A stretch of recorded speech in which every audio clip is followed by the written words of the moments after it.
ये क्या है?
मैं करती हूँ आपको call.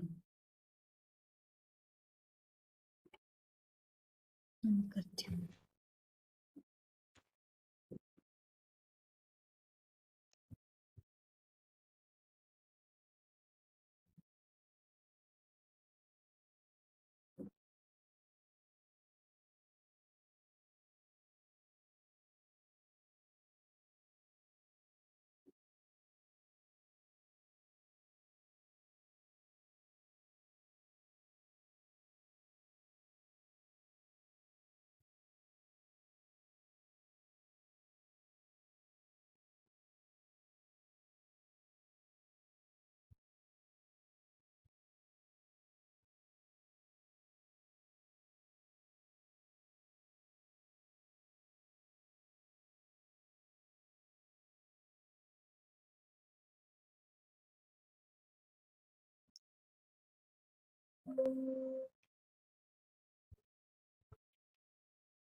Yes, welcome back, dear students, to the sociology class OLBAG 316D, BA third semester, right?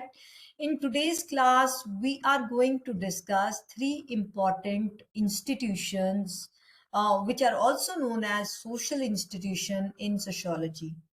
First of all, we will discuss what is marriage, the meaning, types, functions. We will also discuss how marriage between two individuals leads to institution of family. And also with this, we are going to discuss today the kinship system, which is a part of social institutions. So I'm Dr. Nirmala Devi from Department of Sociology, and we are going to discuss three important social institutions without which society cannot progress, right? So let us begin with the institution of marriage. Institution of marriage is significant in society. So society is made up of interacting individual, and for societies to progress, institution of marriage is very important. So it is a partnership that is accepted by the society. Both custom and law define, approve of this connection. When we talk about marriage, both societal approval as well as legal approval, both the things are important. Guidelines for sexual behavior as well as specific, like how labor is to be split, how other responsibilities and privileges are also included in the concept of partnership. Matrimonial offsprings are regarded as rightful descendant of the married pair. This legitimacy is significant when it comes to succession and inheritance. So marriage is therefore a collection of cultural procedures to guarantee the continuance of family as well as means of sexual fulfillment. In India, it is a social institution. As I've told you in the beginning, that it is a form of social institution that is essentially universal in nature. Murdoch, in his studies, whatever studies he has conducted in different societies, has very clearly stated that both marriage and family is something which is universal in nature. Let us define marriage. Marriage is a more or less durable connection between male and female, lasting beyond the mere act of propagation and the birth of offspring. Marriage is a contract for the production and maintenance of the children. Marriage is a socially sanctioned union of male and female, or a secondary institution devised by society to sanction the union and the mating of male and female for the purpose of establishing a household, for entering into sexual relation, for procreating, for providing care to the offspring. These are the functions of marriages. Number one, first of all, to establish a household. Number two, to entering into sex relations. Number three, after this, procreation, giving birth to a new generation, providing care to the offspring. Marriage is socially sanctioned sex relationship involving two or more people of opposite sex whose relationship is expected to endure beyond the time required for gestation and birth of the children. Marriage is the approved social pattern whereby two or more people establish a family. Marriage is the sanctioning by the society of a durable bond between one or more males and one or more females established to permit sexual intercourse for the implied purpose of parenthood. Marriage is the public joining together under socially specified regulation of a man and a woman as husband or wife. So let us move ahead and see what are the characteristics, what are the features of marriage, which is as under. As I told you earlier, that legal and social recognitions, both the recognitions are important. So marriage is typically recognized by law, providing spouses with legal rights, responsibilities, including inheritance, property rights, and legal benefits. When we talk about social recognition, marriage is usually acknowledged and accepted by the society, often involving ritual ceremonies that signify the union. Then there is economic cooperation. Spouses often share economic responsibilities, resources contributing to household management and financial stability. Then there is emotional and psychological support which both the partner give to each other.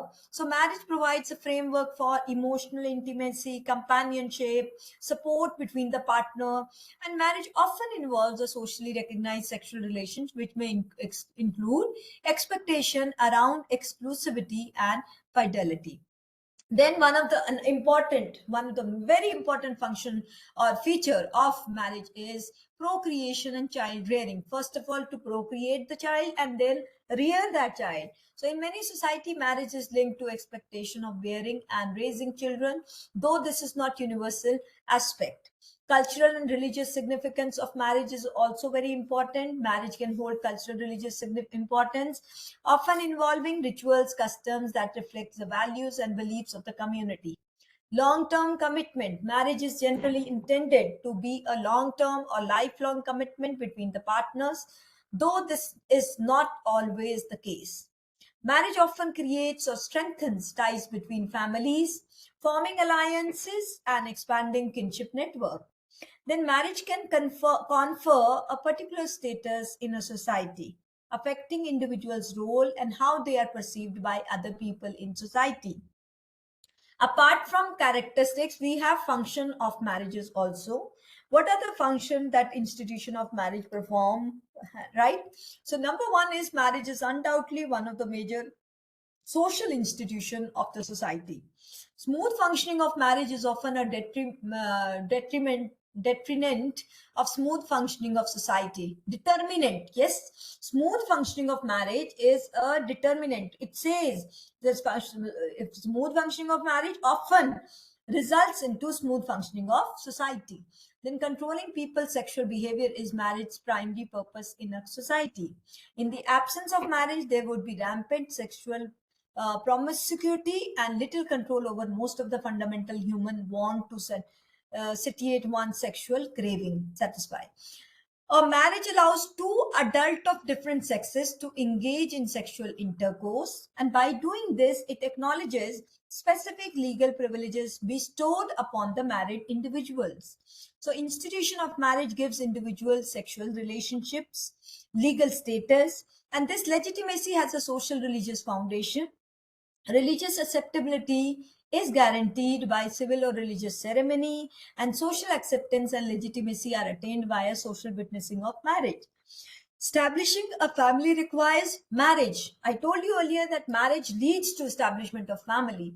For establishing a family, marriage is an utmost important thing, which entails all legal rights and responsibilities, and it is possible to form a family outside of marriage, but this does not grant any familial members any legal rights.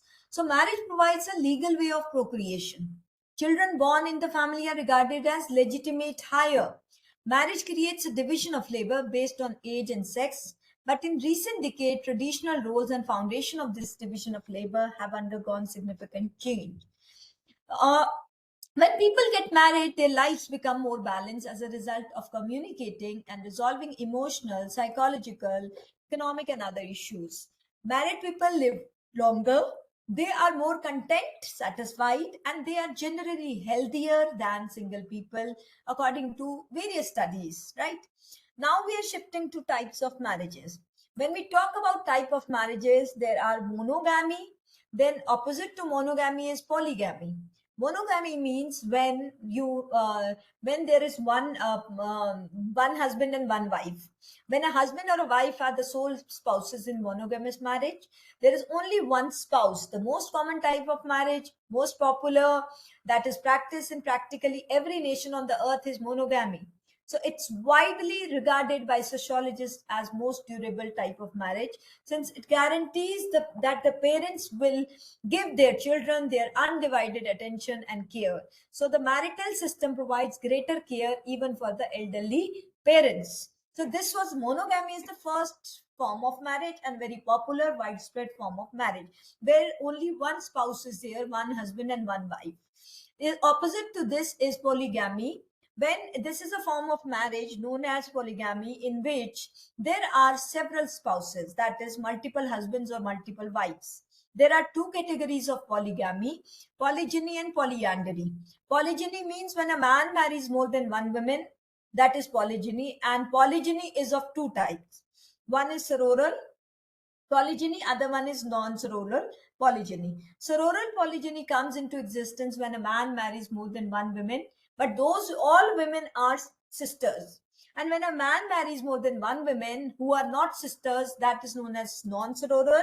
And if a man marries more than one woman, but all of them, all the women, they are sisters, then it becomes sororal. Then polyandry, when a woman marries multiple husbands, it's known as polyandry.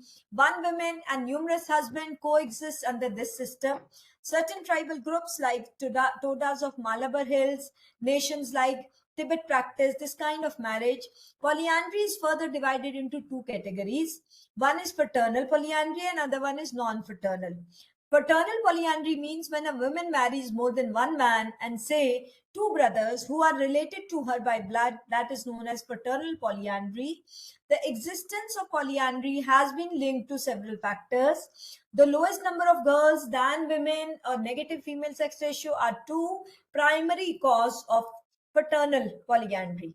Non-fraternal means you have more than one husband, but all those husbands are not related to each other. They are not brothers, right?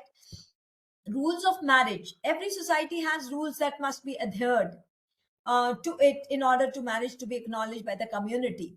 There are limits in Hindu society regarding the selection of life partners or mates.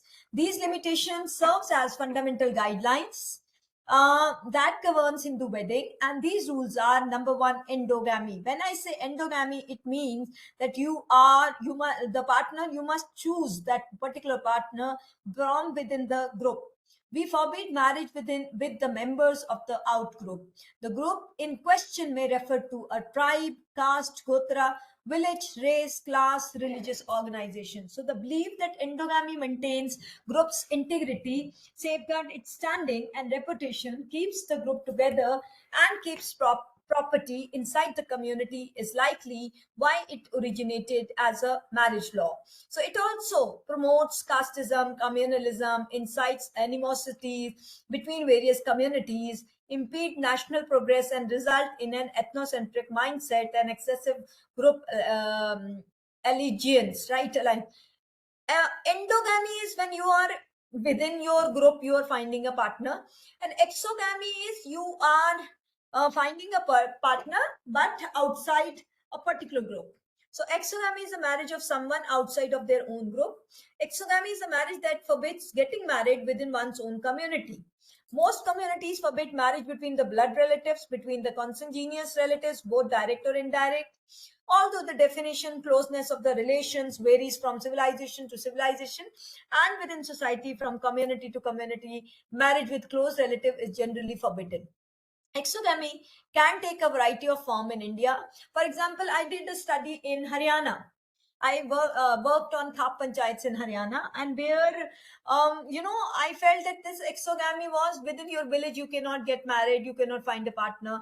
Even neighboring villages, you can't get a partner. Wherever your Gotra people were residing from that particular village, you could not get married from all those villages. So there was khap exogamy, there was village exogamy, there was neighborhood village exogamy. So a lot of restrictions were there that within your own Gotra Gotra, you could not get a daughter from those areas. Now, exogamy include Gotra exogamy. You have to leave your Gotra, you have to leave your Parvara. Parvara is marriage between members of the same Parivar. Okay, that is prohibited. Between Pinda is also term shared parenthood. Hindus believe the descendant from either parent up to 5 generations or from paternal line it is 7 generations Pinda are not allowed to marry. There is village exogamy also, there is clan exogamy also. Let us see the major function of marriage. Number one function of the marriage is biological function. Male or female sexual encounters are socially approved and regulated through marriage. It is a way of people to fulfill their sexual need in order to procreate, and thus institution of marriage satisfies a biological need of humans. Economic function. Marriage of men and women establish family in which men and women share their duties to satisfy economic needs of the family members. Both male and female remain involved in economic activities through the institution of marriage for the economic betterment of the family. Then there are social function of the marriage also. Marrying adds new kinsmen to one's own group. Because spouse relatives becomes a part of it, institution of marriage also makes it possible for the society to delegate the parents to task of socializing the kid through the modification of societal norms and convention. So there is biological function, there is economic function, there is social function, and there are educational functions too. Marriage fulfills the most important biological role that gives rise to family system by educating the youth to be responsible future parent whose will carry the culture from one generation to the next, and in addition it serves a variety of social, cultural, educational and economic purposes. Let us see what are the changes that have come in the institution of marriage. Ritual of marriage have been minimized, particularly among Hindus. Exogamy marriage, marriage between the members of different communities, has become a common feature. Increasing the age of marriage, the government has set restrictions to marriageable age. Earlier it was 18 years for girls, now and 21 for boys. Aside from the legal restriction, late marriage has become more prevalent as both boys and girls want to pursue higher, greater education or financial independence. So today, age at marriage has increased. There's decline in parental control over selection of mate. In the past, parents were in charge of arranging marriages. However, these days, both guys and girls select their life mate based on their personal preferences, pomp and luxury. Nowadays, it has become customary to celebrate marriages on a large scale with the lots of pomp and circumstances. A certain amount of sanctity of marriage has been lost, and lavish celebrations are valued more highly than established norms and traditions. Then there are dowry system. With respect to dowry system, in Indian culture, it has come to be seen as a bad practice. The dowry system. Dowry describes a set of sum of money, jewelry, other items that the bride must contribute as a requirement of marriage. And if dowry was not paid, marriages would end and wife would be tortured. Dowry murders would occur. And even if Dowry Prohibition Act was passed into law, the problem of dowry still persists, and especially in North India. Dissolution of marriages are taking place today. A lot of breaking of marriages, stability of marriage has been called off into doubt recently. Term divorce has started to be used frequently. At least 3,000 cases are filed annually because in the family court in Bangalore alone, according to report provided by Law Department. Divorce may result from harassment related to the dowry or from the incompatibilities resulting from women's shifting role in society. Then widow remarriage, there has been significant shift, especially in Hindu society. Remarrying a widow is seen as completely legal, and widow remarriage was not permitted at all during the pre-independence era. And however, broader perspective is adopted nowadays, and widow remarriage has become a typical occurrence. And to this end, Hindu Widow Remarriage Act 1950 was passed, changing role of husband and wife. There was a distinct division of labor within the family under old system.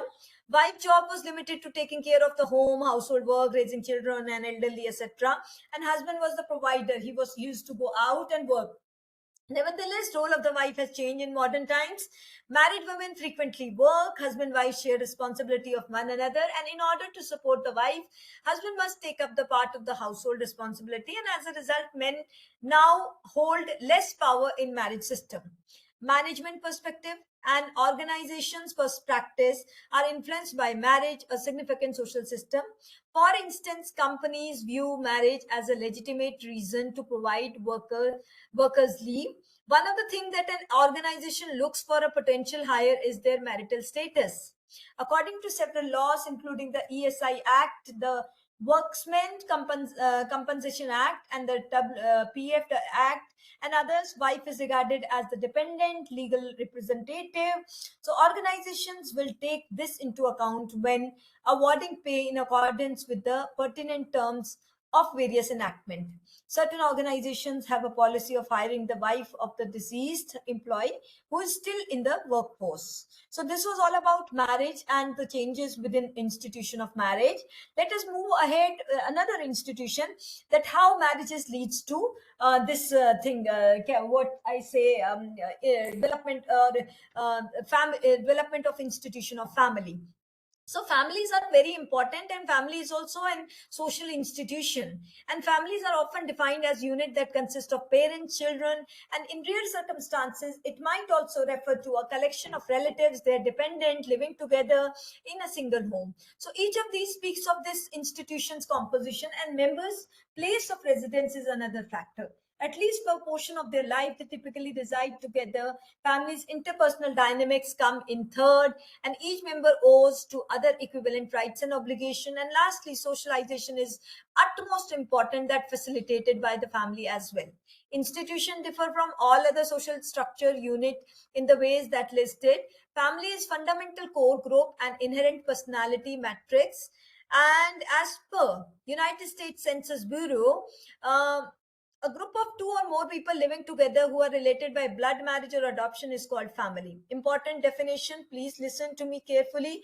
That it says, the United States Census Bureau says, group of two or more people living together who are related by blood or marriage or adoption, they are known as family. Here are few more significant definition of family. Number one is family is a group defined by a sex relationship sufficiently precise, enduring to provide for procreation and upbringing of the children. Family is a group of persons united by ties of marriage, blood, or adoption, consisting a single household, interacting, intercommunicating with each other in their social roles of husband and wife, mother and son, son and daughter, brother and sister, creating a common culture. Family may be described as a woman with a child or man to look after them. So strictly defined, family consists of parents and children. Its members are more closely related to one another through the process of reproduction, and it is a universal institution found in every age and in every society. Let us see the characteristics of family. Number one, the mating relationship. Man or a woman, they establish a mating relationship in family, and they a form of marriage. Family is a form of marriage. Institution of marriage establish mating relationship, and by instituting marriage, society controls sexual behavior between the people of different sexes. An institution of marriage establish the mating relationship, and you cannot have a family without marriage. So family is therefore type of marriage. There is common habitation. Household or home is necessary for family to live in. It is impossible to carry out the duties of child rearing or child rearing effectively without a place to live.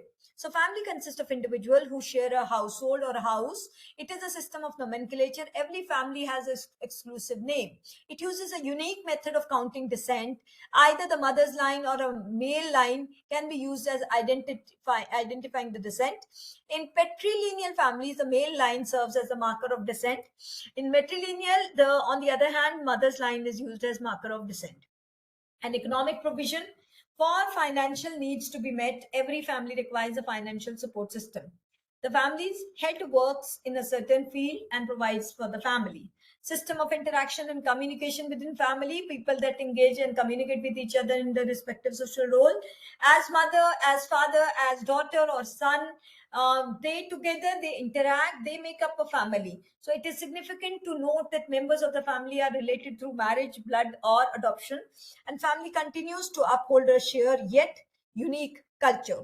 So another important features or unique feature of family is universality, as we have discussed in marriage also. Murdoch, a very important thinker, he says, one universal institution is family, and it was present in numerous more basic societies. Families make up the foundation of social structure for advanced societies, and it is found in all societies at all stage of development. Exist among myriad species of animals far below the human level, like emotional basis, human instinct of for mating, procreation, maternal attachment, and providing love and care for oneself from the foundation of any family. Families are made up of individuals who are as well as spouses transform the family into self-sacrificing institution. Emotions, therefore, the cornerstone upon which every family is constructed. So universality, emotional basis, and size of the family is very small. As smallest primary group, it is so named. It's a tiny institution of society, consists of husband, wife, any birth or adopted family members, and family relationship are direct, personal, intimate, close, long lasting. Family's modest size is only reason that is feasible. Additionally, stability within family is benefit of the small size. There is nuclear position in terms of various kind of grouping. Family is crucial since it helps the individual to get ready of demands and circumstances of each secondary group they may join. So it acts as a foundation for the development of other kind of organization, and none of which ever deal with the uncultured being that are newborn. Formative influence, strongest influence on the individual is the from the family, and person's personality is shaped by their family during childhood. Convention, tradition, modes, norms of a family have a significant role in developing the personality of its member. So family is socializing, is the socialization and social control function, both the, so family is the agent of both the things, socialization as well as social control. Responsibility of members. Family members have strong sense of duty and obligation to one another. Every member carries out responsibility as a result of this sense of accountability. Every family member share collective accountability. Children learn cooperation, responsibility from their families. Social regulation. Collectivity, society must remember the larger picture, work to ensure that each member of the family fulfill their individual responsibility to one another in order for the larger web of social relationship to succeed. This can be done by establishing new custom and tradition. For instance, divorce is socially taboo in practically every nation. Persistence and change. By definition, a family can be both permanent and transient. Being an institution, it lasts forever, and once a married couple moves into a separate home, the family still consists of the other members. Family is therefore an enduring, permanent. So contrary, family is transient and fleeting, and due to the fact that size and makeup and status of the family members altered with time. If we look at type of family, there are nuclear families, then single person family, then joint family, and so that kind of families are there. What is a nuclear family? Couple, husband, wife with their unmarried children constitute nuclear family. And this is a kind of most common in contemporary industrial society. Foundation of this kind of family is the bond between parents and kids. Pauline and Colenda talks about additions and changes to the nuclear family structure while examining the characteristics of nuclear family in India. Following compositional categories have been provided by her. She says nuclear family consists of couple and they can be with or without children. Number one, couple with or without children. Another form of nuclear family is some additional member reside with the basic nuclear family, and the member can be parent, sibling, or separated or widowed children. A subculture family is characterized by remnant of the previous nuclear family, such as widow or widower living with their her or his single offspring or sibling, who are either single, widowed, separated, or divorced. Then there are single person households also in our society.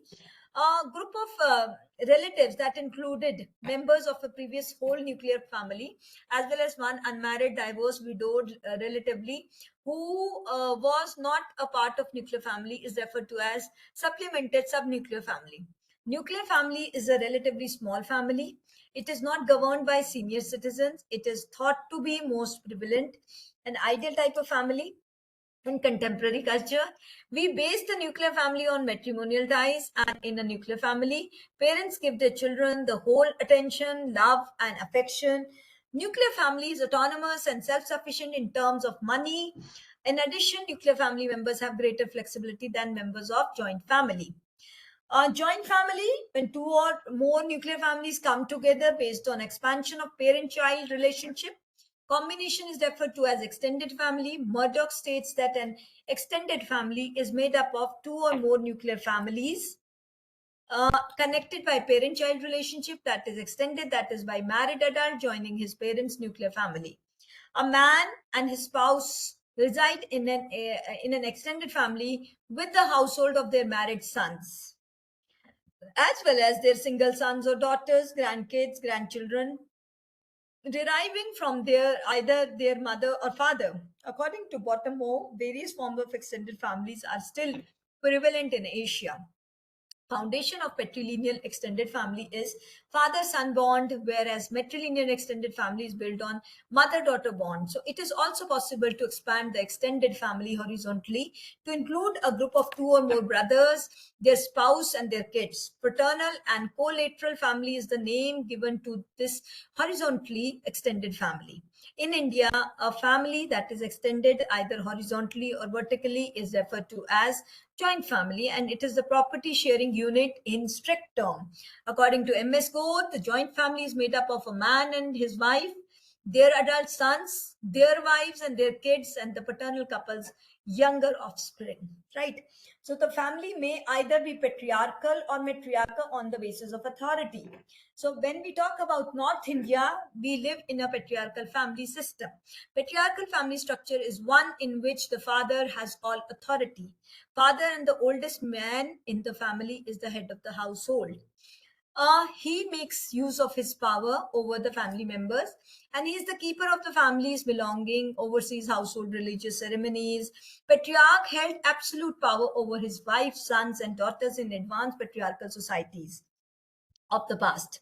Patriarchal family has taken the several shapes, and it has occasionally be part of joint family like in India. There are instances when it is a stem family where only son brings his family into father's home. Matriarchal family, this type of family places mother or wife as the center of the control. Matriarchal family structure suggests that mother and not the father is in charge of household. And this kind of family household, husband reside in wife's home and women are allowed to participate in religious ceremonies. A matriarchal family is often referred to as mother right family or maternal family, in which female line carries on the status name, occasionally inheritance. And these days, one can see this kind of family among the Nayars of Malabar, Kerala, Khasi, and Garo tribe in Assam and Meghalaya. On the basis of residence also, we can say there are patrilocal families. Patrilocal hota wo hai jahan pe wife goes to live with the husband's family. Matrilocal where husband comes and lives with the wife's family. Neolocal is dwelling refers to couple's decision to relocate to an independent home that is not connected to either bride's family or groom's family. And a young local families in this kind of household after marriage, wedded couple goes in with the maternal uncle's son, and a one local family is the member of Kerala's Nayar community. Matri Patri local family. In Matri Patri local household, the grooms moves in with the brides as soon as they get married, and they stay there briefly until the first kid is born, at which point they return to their original family to make their permanent home. And this kind of family that the Chenchuas of Andhra Pradesh inhabit. On the basis of descent, we can say that there are patrilineal family, there are matrilineal family. So patrilineal is the one which the lineage is traced back to the father, and property in this kind of family's inheritance follows the male line of descent. In this matrilineal, the kind family property is inherited along the female line of descent, which is also line of descent.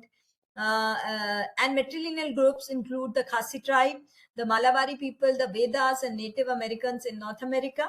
Matrilocal and matriarchal are the typical characteristics of matrilineal families. Function of the family. So look at this, we have reproduction function, we have maintenance function, we have placement function and socialization of the young one. These are the functions of the family, important functions of the family according to Kingsley Davis. Ogban Nimkov says that number one is affectional function. Emotional function, economic function, recreational function, protective, religious, and educational function is by the family. So according to Lundberg, following are the functions: regulation of sexual behavior, care and training of the children, cooperation and division of labor, and primary group satisfaction. Groups has classified function of the family as protection and care of the young, regulation and control of sex impulse, conservation and transmission of social heritage, and provision of opportunity for the most intimate contact. Essential function, if we say essential function of the family, one is satisfaction of sexual need. That is the most important. Humans have an innate biological desire known as sex instinct, and male and female must live together as husband wife in order for sex desire to be satisfied. And therefore, only place a husband or a wife may is there to sex urge is at home. So through the institution of marriage, families fulfill the sexual appetites of both men and women, and it is impossible to satisfy sex desire in the absence of family. So sex instinct is more fully satisfied in modern families than in traditional ones. Reproductive function is also related to family. One of the main roles of the family has always been perpetuate the race. Living community has to have a new member. Its main source of support is the biological procreation of its own member. When it comes to procreation and childbearing, family is the ideal institution, and it controls the sexual behavior to ensure the rightful and responsible foundation of production. It offers newborns, young children, the physical protection as well as care. Sustenance and function, the family takes care of the dependents such as elderly and little ones on the daily basis, offer them personal protection in difficult times. Family serves the individual's insurance. Widow and her children as well as orphan are protected and housed by the family. Provision of a home, creating a home, establishing household life is another crucial role of the family. Both men and women, they need a place to which is known as home is a strong instinct. Family gives a husband and a wife chance to live happily together, and after a long day of labor, man goes home to relax with his wife and kids and let his hair down. House is still paradise where members find solace, love, and even though there are hotels and clubs that offer entertainment, home is the center of family where spouses gather, children are born, and they play. So person can unwind in safety and psychological relief inside their home. Uh, Another important, this is a main function of the family, that is socialization of the new ones. Aristotle says human being is a social being. How he becomes social? With the help of family. So family, parivar is most important. Family is parivar, which is most important. Without family, one cannot become a socialized being, or the values cannot be transferred to the new generation, right? Then there are economic function, property transformation, religious function, and educative function, which are related to and which are non-essential function, recreational function, wish fulfillment function. And in summary, we can say that family fulfills a few essential roles that are universally relevant, and no other social organization can carry out this unusual combination of significant tasks as its primary societal role, as stated by Kingsley Davis. So the family no longer performs some of the roles that it once did. However, family continues to be the most significant primary group in society for carrying out number of crucial tasks. If I say Tolkar Parson is an important sociological thinker, and he also mentioned that the socialization function is also done by the family. So yes, now let us focus on changing function of the family. Change with regard to satisfaction of sex needs. Though the institution of marriage, family serves the sex need of both male and female. However, there is a discernible shift in how the family functions in terms of meeting sex need. In Western society, where premarital and extramarital sex relationships are common, this shift is increasingly noticeable. There is a discernible downward trend in the family's control over sexual behavior. Family's capacity for reproduction has also changed. Western couples, on the one hand, do not often want to have children, and however, there are instances where women in Western societies have children before becoming married, and reproduction can therefore occur without marriage or family. Change in sustenance function. Other organizations now perform family's role, providing sustenance.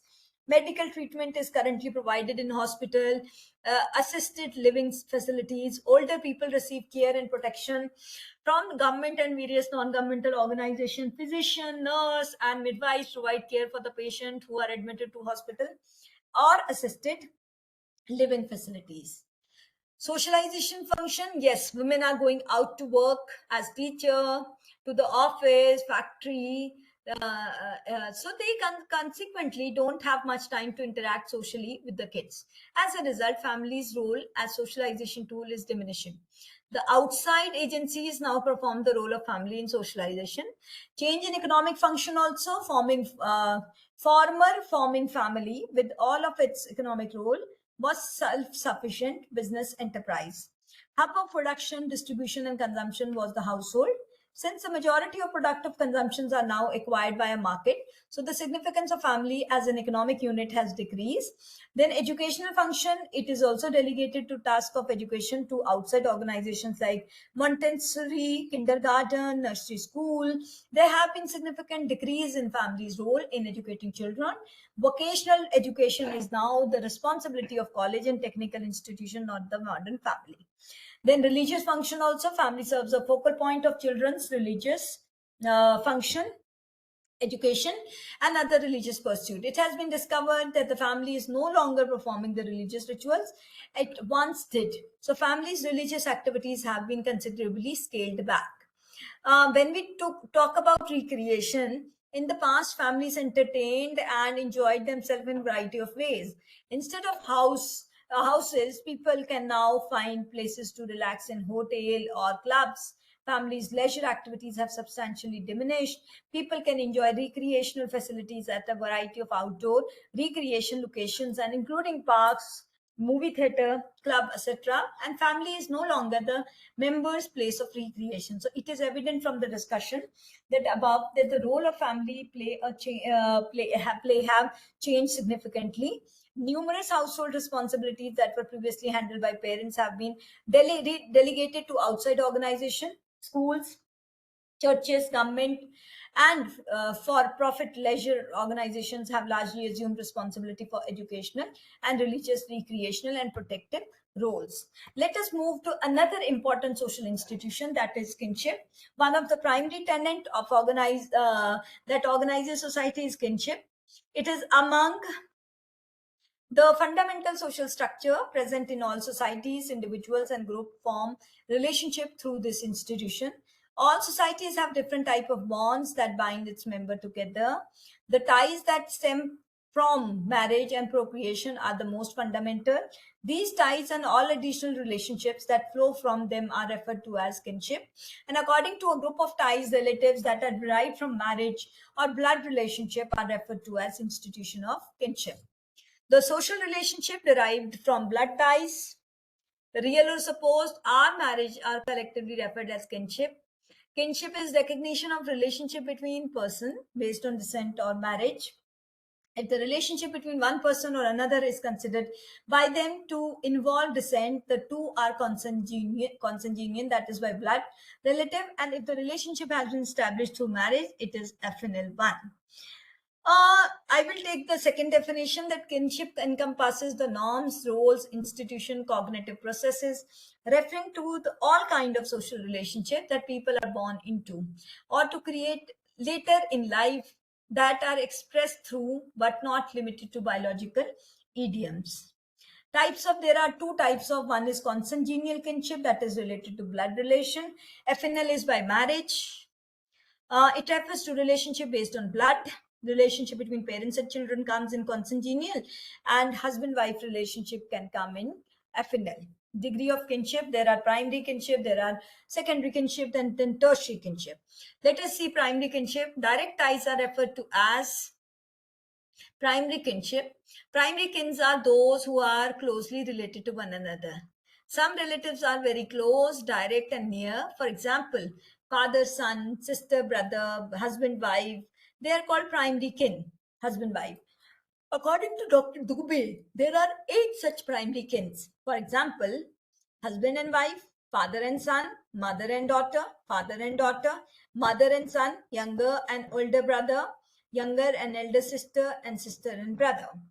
Primary consanguineal ties are which are biologically connected to one another directly are known as primary consanguineal kin. Primary kinship is constituted by bonds between siblings and between parents and offspring. There are only few core consanguineal kin in every society on the planet. The term primary affinal kinship describes the close bond that is created via marriage. Husband-wife's relationship is unique, an example of direct affinal kinship. Then there are secondary kin also. They are primary kin of the primary kin. In other words, they are related to primary kin. They are not our primary kin, but our primary kin of our primary kin, hence our secondary kin. For example, father's brother, Chachaji is our secondary kin, sister's husband, Behnoi, secondary kin. Father is primary kin and his brother is the primary kin of father. Therefore, father's brother is my secondary kin and primary kin of the primary kin. Similarly, sister is my primary kin, but her husband is my secondary kin. Thirdly, there are tertiary kins also. They are secondary kin of our primary kin or primary kin of our secondary kin. Thus, wife of brother-in-law is called Sala. The wife of brother-in-law, Sala. Sarhaj in Hindu is tertiary kin because brother-in-law is my secondary kin and his wife is the primary kin of brother-in-law. Similarly, the brother-in-law of my brother is my tertiary kin because the brother is primary kin and his brother-in-law is the secondary kin of my brother. So according to Murdoch, there are 33 secondary and 151 tertiary kins of a person, right? What is the importance of kinship in rural society? Studying kinship is crucial since it aids in the development of anthropological and sociological theories. So several theorists, including Evans, Pritchard, Levi-Strauss, and Pere Bourdieu, have built their own theories around kinship relationships. But aside from a few, villagers have not seen any significant work done to them. In India, anthropologists and sociologists have examined kinship ties, and in rural areas, majority of them have focused on village, caste, family, and other social structures. A select group of sociologists, anthropologists, including Rivers, T.N. Madan, and Iravati Karve, they have made some noteworthy contribution to the concept of kinship.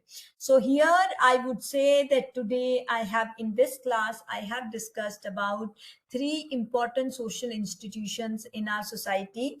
That is, and institutions are the one which have come up for the fulfillment of needs of the individual. So we have discussed here the institution of marriage, we have discussed here the institution of family, and lastly we have discussed about what is kinship, the typology of kinship, classification of kinship into primary क्या कहते हैं kinship and primary kinship, then there is secondary kinship, and then finally there is tertiary kins also here, which we have discussed. And apart from this, after this, I have also discussed with you that studying kinship is crucial since it aids in development of anthropological and sociological theories, and but aside from few, villages have not seen any significant work done until now, and rural areas, majority of them have focused on village, caste, and family, and other. So we have discussed all these things in today's lecture. So this is all about the unit number 3 of 316T OLBAG 316T 316T. Third unit, we have 3 topics which we have discussed here. So this was all about my lecture. See you again next week on Saturday. And till then, goodbye and thank you very much. Thank you.